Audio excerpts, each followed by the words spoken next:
বিয়ের ১৩ বছর পরেও যখন সন্তান হচ্ছিল না, তখন আমার স্বামী দ্বিতীয় বিবাহ করেন এবং সে মাসেই টেস্ট করে জানতে পারলাম আমি গর্ভধারণ করেছি। ওই মুহূর্তে আমার মনে হয়েছে, আল্লাহ দিলে যখন আর একটা মাস আগে দিতে। খুব ভেঙে পড়েছিলাম আমি, বুঝতে পারছিলাম না কি করব। আমার মাকে বলেছি, তিনি বলেছেন পাশে আছি, যা মনে হয় করো তুমি।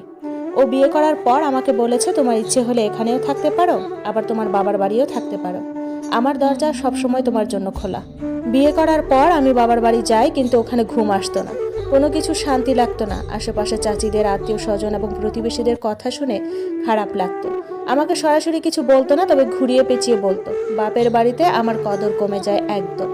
ওখানে 2 দিন থাকার পর আবার চলে আসি। এখানে আসলে কলিজা ফেটে যেত। আমার স্বামীকে অন্য কেউ জড়িয়ে ধরছে, নাস্তা দিচ্ছে, আমার সংসারটা সামলাচ্ছে। আমার সাথে শ্বশুরবাড়ির সবাই কথা বলা কমিয়ে দিল। সবাই নতুন বউটাকে নিয়ে মাতামাতি করতো, আর আমি রুমে দরজা বন্ধ করে বসে থাকতাম।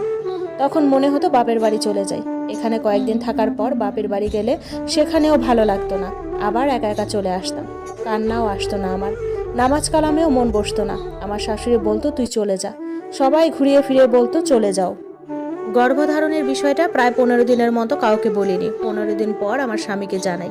তিনি শোনার পর খুশি হলেন এবং বললেন, আমার মোটামুটি সামর্থ্য আছে, আমি দুজনকেই চালাতে পারবো, অসুবিধা নাই। তুমি আমার বড় বউ আর ও ছোট বউ, তোমরা দুজনেই থাকো আমার জীবনে। তোমাদের অনেক ভালোবাসি, তোমাদের ছাড়া আমি বাঁচবো না। আমি মনে মনে হেসে বলি, হারামজাদা, তুই আমাকে ছাড়া ঠিকই বাঁচবি, শুধু ওরে ছাড়া বাঁচবি না সেটা বল। তারপর উনি ভাগ করলেন, আমার সাথে সপ্তাহে 2 দিন থাকবেন এবং নতুন বউয়ের সাথে বাকি দিন রাত্রি যাপন করবেন। আমার ভাগে বৃহস্পতিবার আর শুক্রবারগুলো পড়েছিল। বৃহস্পতিবার আর শুক্রবার আসলে আমি বাবার বাড়ি চলে যেতাম। আমি স্বামীকে খুব ভালোবাসি, তবে এখনকার এই চেহারার মানুষটাকে না, আমার কান্না আসতো না। তবে আমার বিয়ের ছবিগুলো নিলে কান্না আসতো মাঝে মাঝে। আমি বউ সাজ অবস্থায় পাশের শেরওয়ানি পরিহিত স্বামীটাকে অনেক ভালোবাসি। আমি তাকে ফিরে পেতে চাই। সুন্দর সময় ছিল আমাদের জীবনটাতে, কিন্তু একটা সন্তানের জন্য হাহাকার ছিল। সময়ের সাথে মানুষের চেহারা, চামড়া একই থাকলেও চামড়ার ভিতরে নফসটা বদলে গিয়েছে, ঘৃণা হয়। আমি খেতাম না, কেমন শুকিয়ে কালো হয়ে গিয়েছিলাম। মার কাছে গেলে মা ফলমূল খাওয়াতো, আমি খেতাম না। আমার শাশুড়ি তো নতুন বউ ছাড়া কিছু বুঝতো না, আর ননদ ননাসগুলো তো আরও বাড়ে। তাদের নতুন ভাইয়ের বউ অনেক ভালো বউ, আজীবন আমি রেঁধে বেড়ে খাওয়াইছি, সেটার কোনো মূল্য নাই।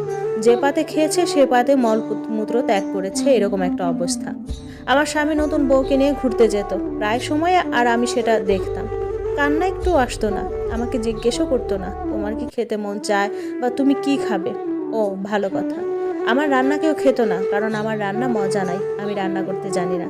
এজন্য নতুন বউ আমার শাশুড়িদের সাহায্য নিয়ে রান্না করতো, আর আমি রুমে বসে বসে টাইমে টাইমে খেতাম। আর মানুষকে বলে বেড়াতো আমাকে অনেক সুখে রাখছে। নতুন বউ বয়সে আমার চেয়ে অনেক ছোট। একদিন ওকে বলি, বোন বৃষ্টি আসতেছে, ছাদ থেকে কাপড়গুলো নিয়ে আয়। আমার স্বামী তেলে বেগুনে জ্বলে উঠছে, কারণ আমি তার নতুন বউকে কেন তুই করে বলেছি। আল্লাহর গজব পড়ুক এমন স্বামীর ওপর। আমি বুঝতেছিলাম না তখন কি করব। দেখতে দেখতে আমার ডেলিভারি টাইম আসে। যেদিন আমার পেইন ওঠে ওই দিন আমার স্বামী তার নতুন বউয়ের বাড়িতে দাওয়াত খেতে যায়।